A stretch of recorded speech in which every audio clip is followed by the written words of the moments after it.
Hey, what is up guys, and welcome to Should You Play The Evil Within?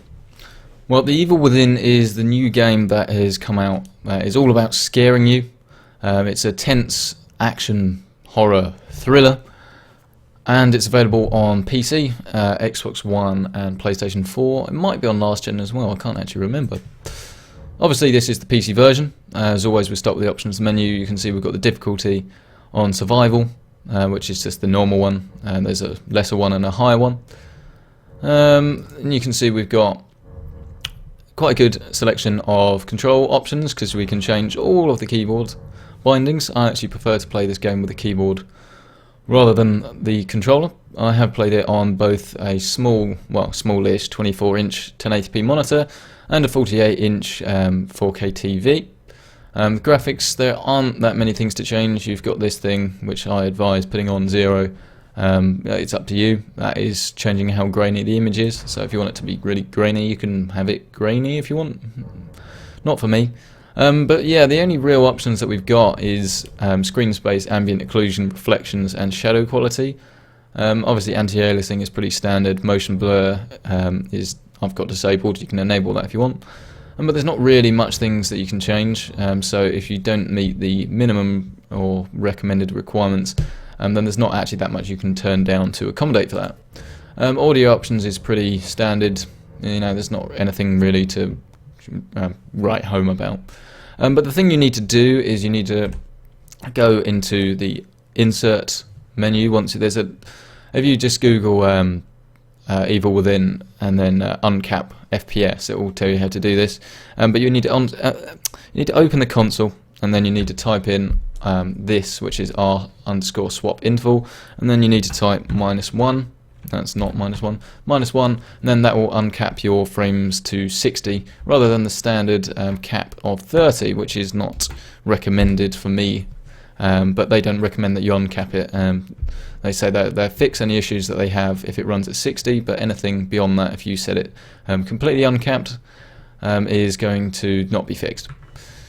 So other than that, we've got this cinematic black bars in 21:9, which is pretty pants in my opinion.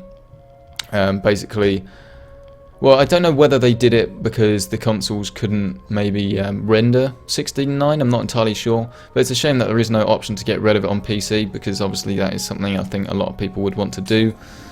These mirrors you find throughout the game, and then you enter this world here where you can save your game at the nurse, like so. So if we press enter, we can save our game. So you can see it says I've played 3 hours, but I know I've played a lot more than that.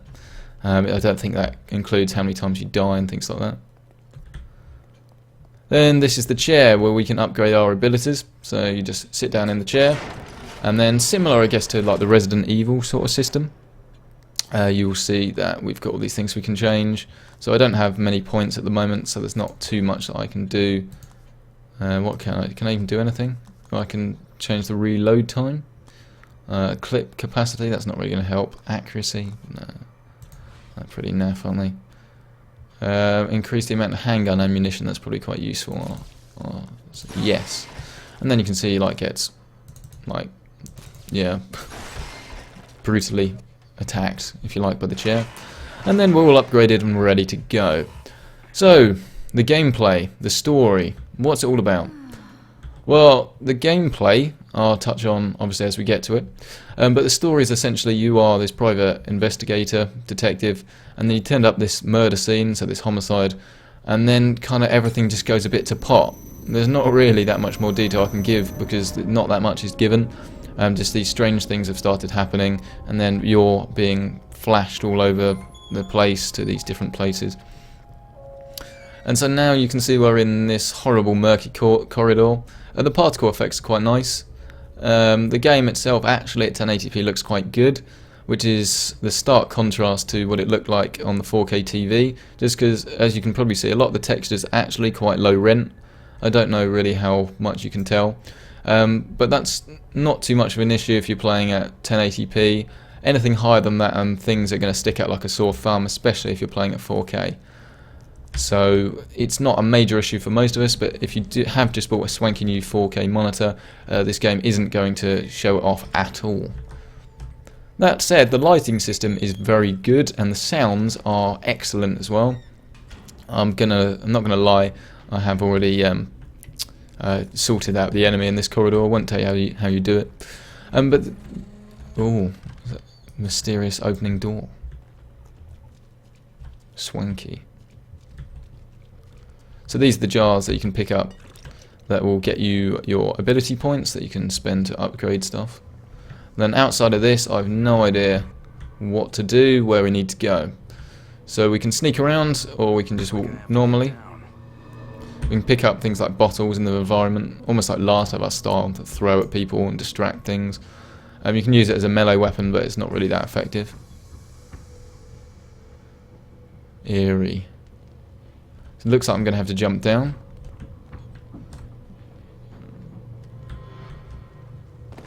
There we go. Oh, he didn't take any damage. Okay. That's a rat. When he's got like a statue on his head. What's that all about?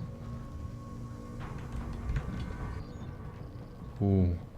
So the gameplay will vary. Obviously, the actual mechanics stay the same, but the environments change. You can see this. We've just hit a checkpoint, and the checkpoint system has annoyed me. I'm not going to lie. So far. It would be fine if it was quite consistent, where it was like you need to go from place to place, and then once you get to a new place, you hit a checkpoint. Although sometimes in certain areas, I need a key card. Need to find a key card. Yeah, I worked that one out myself. Thank you. We've got this lantern as well. You can turn it on and off. I'm guessing the enemies. Oh God! Yeah, that happens quite a lot. Now you've got these invisible guys at the moment. Oh God.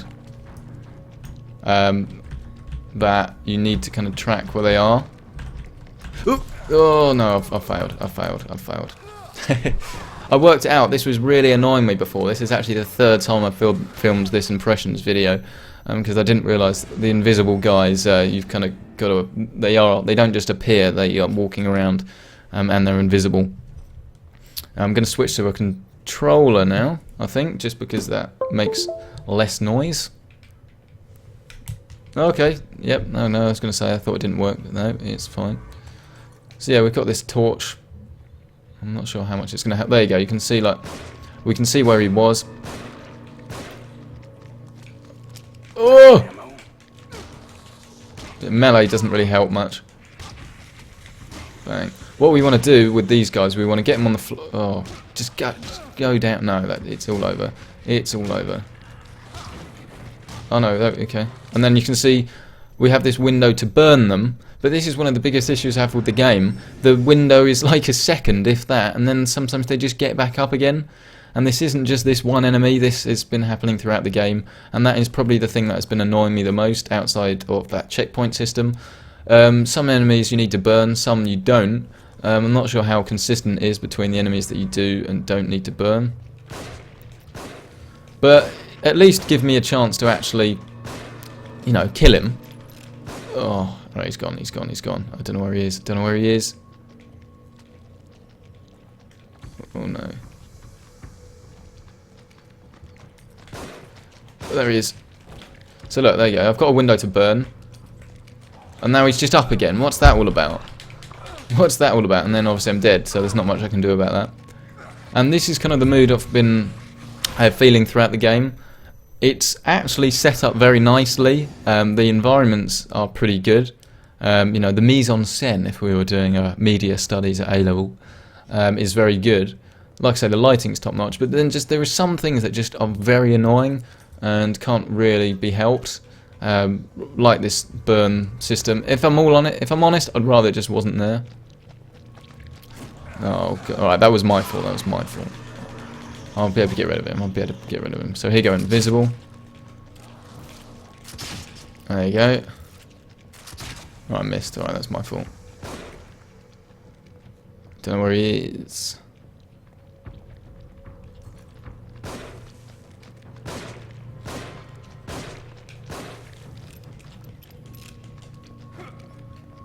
Maybe I can just sneak past him. That's probably the best thing to do. Yeah, so like sometimes I've been feeling that the game is really good, highly recommended. It's excellent. It makes you fairly nervous, fairly scared. There you go. Look, there you go. Then that's how you finish him. You've got to burn him, but you've got to do it so quickly. It's almost too difficult for its own good. Maybe that changes with the difficulty, but I can't say I'm a fan of that. And then once you've got past the annoying bit, it goes back into being a nice game to play. With solid gameplay mechanics and a nice sense of moody darkness, if you like. Decent set of story. You can either blast through the doors if you want, or you can open them very carefully. Or is that another guy? Oh, it is! I don't know where he is, don't know where he is. Run! Run, mate! If you get too injured you can't sprint, which actually I think is quite a nice touch. So you want to take him into the water, and then you'll be able to see where he is. Oh no, he's not there. Oh, here he is. Okay. Yeah, obviously if you blow him into a million pieces, then he's not coming back from that. So this sort of mood is kept throughout the game. Some of the scenes have been outdoors, and I admit those chapters I didn't enjoy particularly as much. But the indoor chapters I have started to actually quite enjoy. And I'm very interested to see where this all goes and how it ends. If you'd asked me maybe 2 hours ago into the actual, well, it's probably, I said that, but like I said, I've recorded this 3 times, so it's actually probably, if you asked me, probably about 4 hours ago, then I would have not been quite so keen on the game just because I was getting quite annoyed with a couple of chapters. But actually, I've pretty much started to enjoy it quite a lot, which is a good thing really, because obviously a game like this, there aren't that many of, so when they do come around you want them to be quite good. You can see this is all the equipment that we have. We can make new bolts if we want. You need to disarm traps and you can get new things for your bolts, but with the syringe I'm just going to inject myself, there we go, give myself some more health, and that is basically how the game health system works. You can see I've just got my lantern out. Lantern's not very realistic, you can turn it on and off without touching it, so you see if I've done that I can turn my lantern on and off. Yeah, explain that. But yeah, should you play The Evil Within? Well, this isn't a question that I can easily answer. Oh.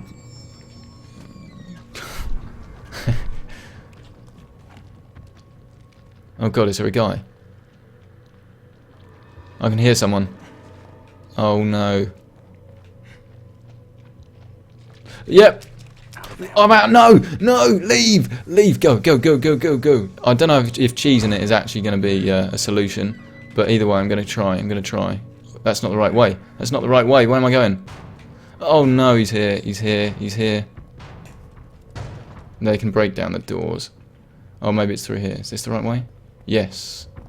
Yeah. Okay. So maybe cheesing it will work. Go, G, go, go, go, go, go. So should you play The Evil Within?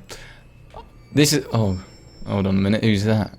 This is the scary guy that, I think is he on the cover of the box?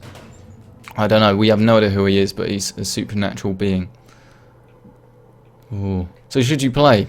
I've said this the 3rd time, and I've recorded this video the 3rd time, so clearly my impressions are, they're not undecided, but obviously I wouldn't be doing this video.